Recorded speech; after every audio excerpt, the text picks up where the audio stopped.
நேயர்களுக்கு வணக்கம். இப்போ திராவிட மாடல் ஆட்சி ஆரம்பிச்சு 4 வருஷங்களை கடந்துருச்சு.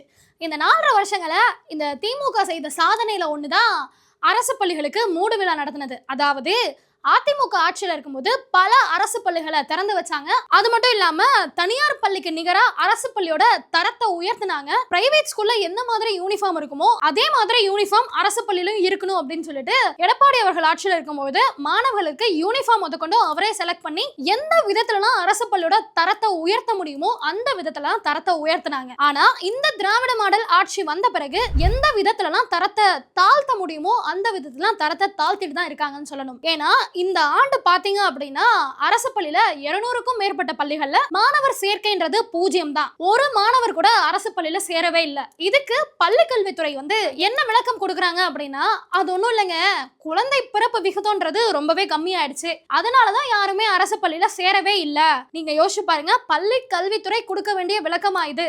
மாணவர்கள் ஏன் சேரலன்னா குழந்தை பிறப்பு விகிதம் கம்மியாயிடுச்சா, அதனால அரசு பள்ளியில சேர்க்கலையா? குழந்தை பிறப்பு விகிதம் மட்டும் அதிகமா இருந்துச்சுன்னா அரசு பள்ளியில மாணவர்கள்லாம் சேர்ந்திருப்பாங்க அப்படின்ற மாதிரி ஒரு உருட்டி இருக்காங்க. நமக்கே தெரியும் திராவிட மாடல் ஆட்சி எப்படி நடந்துட்டு இருக்கு. உருட்டுறதுன்றது அவங்களுக்கெல்லாம் சர்வசாதாரணமான விஷயம். அது போக 200க்கும் மேற்பட்ட பள்ளிகளுக்கு மூடு விழா பண்ணியிருக்காங்க. அரசு பள்ளியில மாணவர்கள் இல்ல. அது மட்டும் இல்லாம பல அரசு பள்ளிகள் தரம் சரியா இல்ல அப்படின்ற காரணத்தினால பல அரசு பள்ளிகளுக்கு மூடு விழாவும் நடத்திருக்காங்க. அந்த விதத்துல காஞ்சிபுரம் மாவட்டத்தில் இருக்கக்கூடிய வைகுண்டத்துல ஒரு அரசு பள்ளி இயங்கிட்டு இருக்கு. அந்த பள்ளி 6வதுல இருந்து 12வது வரைக்கும் இருக்குது. அதுல 1000க்கும் மேற்பட்ட மாணவர்கள் படிச்சுட்டும் இருந்திருக்காங்க. எந்த அளவுக்கு தரம் உயர்ந்த அரசு பள்ளியா இருக்கணும். ஆனா அங்க இருக்கக்கூடிய பூச்சு, அதாவது செவுத்துல போட்டிருப்பாங்க பாத்தீங்களா சிமெண்ட், அதெல்லாம் பேத்து விழுந்துகிட்டே இருக்குமா. ஆரம்பத்துல இதை பத்தி கம்ப்ளைண்ட்லாம் பண்ணியிருக்காங்க. அவங்க லெத்தாஜிக்கா விட்டுருக்காங்க. அப்பவே இதுக்கான ஆக்ஷன் எடுத்திருந்தா இன்னைக்கு இது ஒரு அசம்பாவிதமா வந்திருக்காது. அப்பெல்லாம் ரொம்ப அலட்சியமா விட்டுருக்காங்க.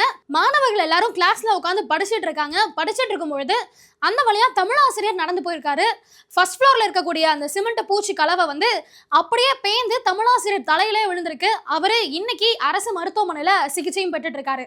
அதாவது ஒரு தமிழ் ஆசிரியருக்கே இந்த நிலைமைனா அந்த பள்ளியில படிக்கக்கூடிய மாணவர்களோட நிலைமை என்ன?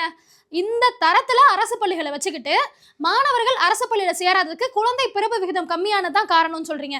தரம் சரியா இருந்தா தன்னால பெற்றோர்கள் எல்லாம் மாணவர்களை கொண்டு பள்ளியில சேர்க்க போறாங்க. தரம் இல்லாத ஒரே காரணத்தினாலதான் மாணவர்களை பெற்றோர்கள் சேர்க்க மாட்டேன்றாங்க. இது கிளாஸ் டைம், இது கிளாஸ் நடந்துட்டு இருந்த டைம்ல நடந்ததால மாணவர்கள் யாரும் வெளியே சுத்தல, அதனால யாருக்கும் எந்த ஒரு பிரச்சனையுமே வரல.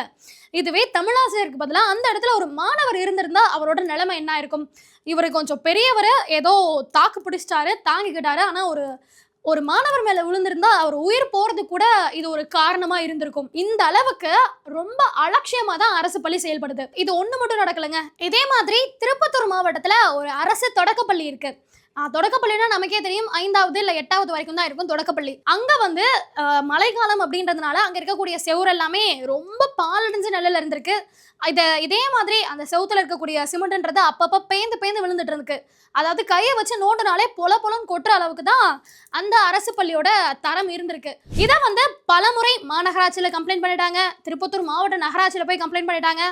ஆனாலும் யாருமே எந்த ஆக்ஷனுமே எடுக்கல. அந்த நிலையில 5ஆம் வகுப்பு மாணவர்கள் படிக்கக்கூடிய இடத்துல இந்த மாதிரியான ஒரு சம்பவம் நடந்திருக்கு. லக்கிலி என்னன்னா எந்த மாணவர்களுக்கும் எந்த படுகாயமும் ஏற்படல. ஒருவேளை மாணவர் மேல விழுந்திருந்தா என்ன ஆயிருக்கும்? அத்தனை முறை கம்ப்ளைண்ட் கொடுத்தும் ஆக்ஷன் எடுக்காததான் இதுக்கு ஒரே காரணம்னு சொல்றாங்க. ஏற்கனவே மழை காலம் முன்னக்கூட்டியே தொடங்கிடுச்சு. மழை வரதுக்கு முன்னாடியே இந்த மாதிரி சம்பவங்கள்லாம் நடக்குது அப்படின்னா, மழை காலம் ஆரம்பிச்சது அப்படின்னா கண்ணா பண்ணான்னு தாறுமாறா இந்த மாதிரியான சம்பவங்கள் நடக்கிறதுக்கு அதிகமான வாய்ப்பு இருக்குன்றாங்க. அது போக அந்த பள்ளியில கழிவறை சரியா இல்லை, அதுவும் இல்லாம அந்த தண்ணியெல்லாம் சாக்கடெல்லாம் ஸ்கூலுக்குள்ளேயே தேங்கி நின்று மாணவர்களுக்கு துர்நாற்றம் அடிச்சிருக்கு. அதை பெற்றோர்கள் கம்ப்ளைண்ட் பண்ணியுமே சரி பண்ணல.